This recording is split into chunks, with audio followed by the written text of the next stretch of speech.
तारा रानी की कथा। मां भगवती को मानने वालों में से एक राजा स्पर्श भी थे। वो दिन रात उनकी पूजा अर्चना में लीन रहते थे। राजा को किसी चीज की कमी नहीं थी, बस उन्हें बच्चे की ख्वाहिश थी। सालों से बच्चा न होने के कारण राजा कुछ निराश रहा करते थे। एक दिन राजा की भक्ति से खुश होकर मां भगवती ने सपने में आकर उसे 2 बेटी होने का वरदान दिया। आशीर्वाद मिलने के कुछ समय बाद राजा के घर एक बेटी पैदा हुई। बेटी पैदा होने की खुशी में राजा ने सबको दावत दी और बेटी की कुंडली बनवाने के लिए पंडितों को बुलवाया। सबने राजा से एक ही बात कही कि यह साक्षात देवी का रूप है। जहां भी इसके कदम पड़ेंगे वहां खुशियां ही खुशियां होंगी। यह भगवती देवी की भक्तन होगी। इतना सब कहकर पंडितों ने लड़की का नाम तारा रख दिया। कुछ समय के बाद मंगलवार के दिन राजा के घर एक और बेटी पैदा हुई।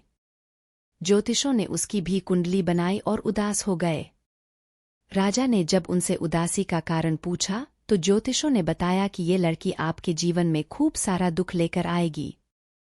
राजा ने ज्योतिषों से पूछा कि आखिर मैंने ऐसे कौन से खराब कर्म किए थे कि इसने मेरे घर जन्म लिया है। ज्योतिषों ने बताया कि आपकी दोनों बेटियां राजा इंद्र की अप्सराएं हुआ करती थीं। इनमें से बड़ी बहन का नाम तारा और छोटी का रुकमन था। एक दिन ये दोनों मिलकर धरती की सैर करने के लिए गईं। दोनों ने ही वहां पहुंचकर एकादशी के दिन का व्रत रखा। तारा ने अपनी छोटी बहन से कहा कि आज एकादशी का व्रत है, इसलिए बाजार जाकर कुछ ताजे फल ले आओ, लेकिन वहां कुछ खाना मत। रुकमन बाजार फल लेने के लिए चली गई। वहां उसे मछली के पकौड़े दिखे। उसने झट से उन्हें खा लिया और अपनी दीदी के लिए कुछ फल ले लिए। रुकमन से तारा ने पूछा कि तुम अपने लिए फल क्यों नहीं लाई। उसने जवाब दिया कि वो मछली के पकौड़े खाकर आई है। तारा ने गुस्से में कहा कि तुम पापीन हो। एकदशी के दिन तुमने मछली खा ली। ऐसे खराब कर्म के लिए मैं तुम्हें छिपकली बनने का श्राप देती हूं। अब उसी जंगल में तारा की बहन छिपकली बनकर रहने लगी। वहां एक जाने-माने ऋषि गुरु गोरख भी अपने कुछ शिष्यों के साथ रहते थे। उनके शिष्यों में से एक बहुत ही घमंडी था। अपने घमंड के चलते वो शिष्य कमंडल में पानी भरकर एकांत में बैठकर तपस्या करने लगा। तभी एक प्यासी गाय वहां आ गई। उसने सीधे अपना मुंह उस कमंडल में डाला और पानी पी लिया। पानी पीने के बाद जैसे ही गाय अपना मुंह बाहर को निकालने लगी तो कमंडल नीचे गिर गया और ऋषि का ध्यान भंग हो गया। ऋषि ने देखा कि गाय पानी पी गई है। अब गुस्से में ऋषि ने गाय को एक चिमटे से बुरी तरह घायल कर दिया।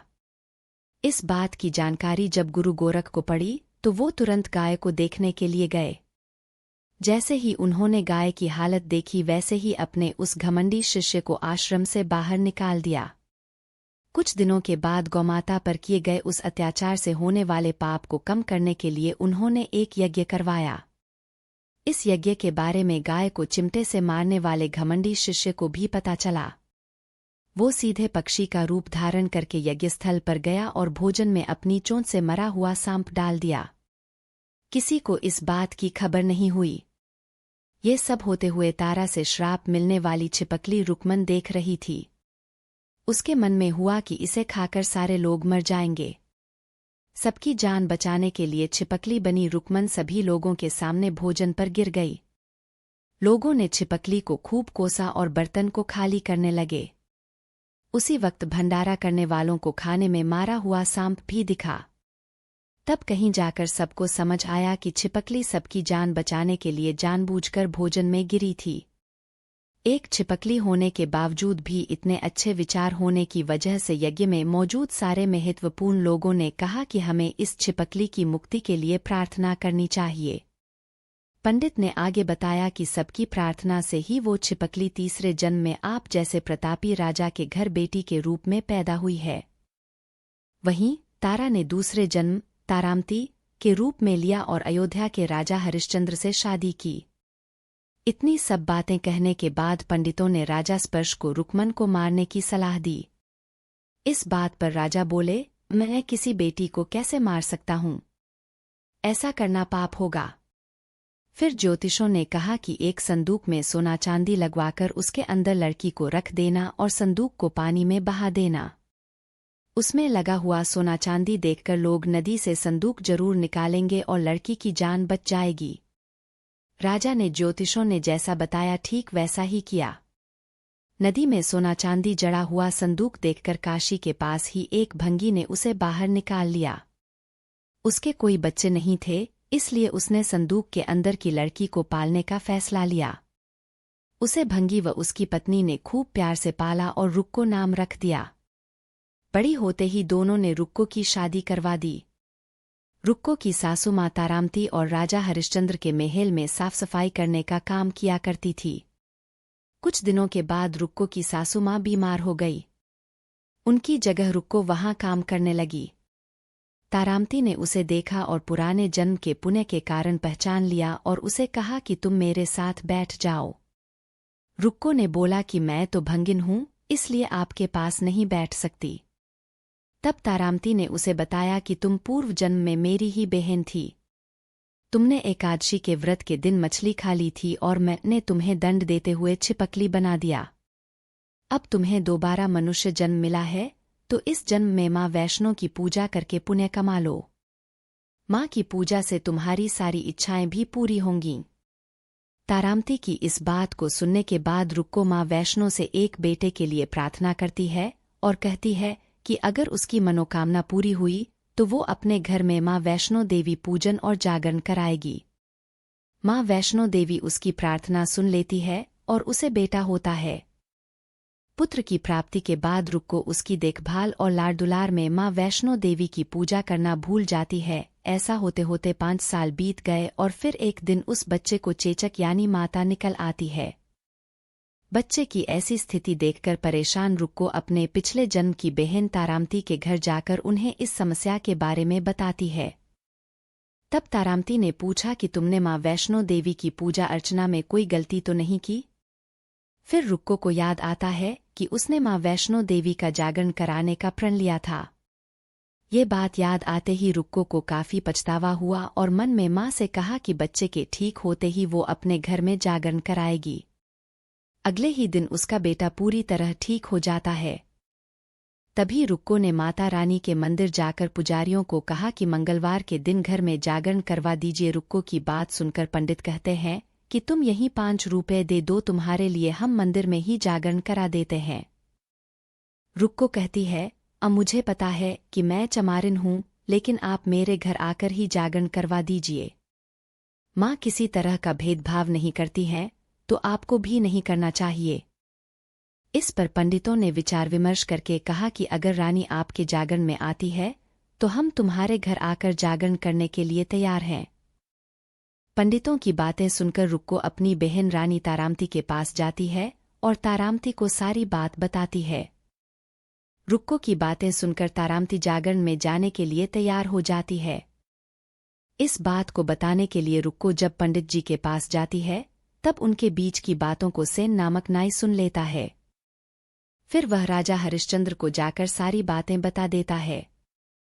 राजा के मन में हुआ कि रानी को नीची जाति वालों के घर जागरण में नहीं जाना चाहिए। इसी वजह से वो अपनी उंगली काट लेते हैं, जिससे उन्हें नींद न आए और रानी जागरण में न जा सके। जब जागरण का समय होता है तब भी राजा को जागते हुए देखकर रानी मन ही मन माँ वैष्णो देवी से प्रार्थना करती है कि महाराज को नींद आ जाए ताकि मैं जागरण में जा सकूं। रानी की प्रार्थना के कुछ ही देर बाद राजा को नींद आ जाती है। फिर रानी तारामती रोशनदान में रस्सी बांधकर महल से नीचे आकर रुक्को के घर चली जाती है। इसी जल्दबाजी में रास्ते में ही रानी का रेशमी रुमाल और एक पाव का कंगन गिर जाता है। इधर कुछ वक्त बाद राजा हरिश्चंद्र की नींद टूट जाती है। नींद खुलने पर रानी को अपने पास न देखकर राजा उसकी तलाश में निकल जाते हैं। रानी को ढूंढते ढूंढते उन्हें रानी का रुमाल और कंगन मिलता है। रानी की चीजों को अपने साथ लेकर राजा जागरण स्थल पहुंचते हैं और एक जगह चुपचाप बैठकर जागरण सुनने लगते हैं। माँ वैष्णो देवी के जयकारे के साथ जागरण खत्म होता है और सभी को प्रसाद दिया जाता है। तब रानी अपने हिस्से के प्रसाद को झोली में डाल लेती है। रानी के ऐसा करने पर लोग उनसे पूछते हैं कि वो प्रसाद क्यों नहीं खा रही हैं। अगर आप प्रसाद का सेवन नहीं करती हैं तो जागरण में आए लोग भी प्रसाद नहीं खाएंगे। तब रानी बोलती है कि वह प्रसाद राजा के लिए था, अब आप मुझे प्रसाद दीजिए। फिर अपने लिए प्रसाद लेकर रानी सबके सामने उसे खा लेती है। रानी के प्रसाद खाते ही जागरण में मौजूद सभी भक्तों ने भी प्रसाद खाया। उसके बाद रानी महल के लिए निकल जाती है। तभी रास्ते में ही राजा उन्हें रोककर पूछते हैं कि तुमने नीच जाति के घर प्रसाद खाकर खुद को अपवित्र कर लिया है। तुमने मेरे लिए भी प्रसाद रखा है, अब तुम उससे मुझे भी अपवित्र करना चाहती हो। अब मैं तुम्हें अपने महल नहीं लेकर जा सकता। यह बोलते हुए जब राजा रानी की झोली को देखता है तब उन्हें प्रसाद की जगह गुलाब, चंपा जैसे अनेक फूल और कच्चा चावल व सुपारियां नजर दिखती हैं। इस चमत्कार को देखकर राजा हैरान हो जाते हैं। फिर राजा चुपचाप रानी को अपने साथ लेकर महल पहुंचते हैं। वहां रानी बिना माचिस के ही माता रानी के सामने दीप जलाकर राजा हरिश्चंद्र को और हैरान कर देती है। फिर रानी बोलती है कि माता के दर्शन करने के लिए बहुत बड़ा त्याग करना पड़ता है। इसके लिए आपको अपने बेटे रोहिताश्व की बलि देनी होगी, तभी माँ दुर्गा आपको साक्षात दर्शन देगी। यह सुनकर राजा के मन में माँ के दर्शन की इच्छा होने लगी, जिसके लिए राजा अपने पुत्र की बलि दे देते हैं। बलि देने के बाद माँ दुर्गा शेर पर सवार होकर प्रकट हो जाती है। उन्हें देखकर राजा हरिश्चंद्र काफी खुश हो गए और माँ दुर्गा ने तुरंत राजा के बेटे को दोबारा जिंदा कर दिया। इस चमत्कार को देखकर राजा हरिश्चंद्र खुश हो गए।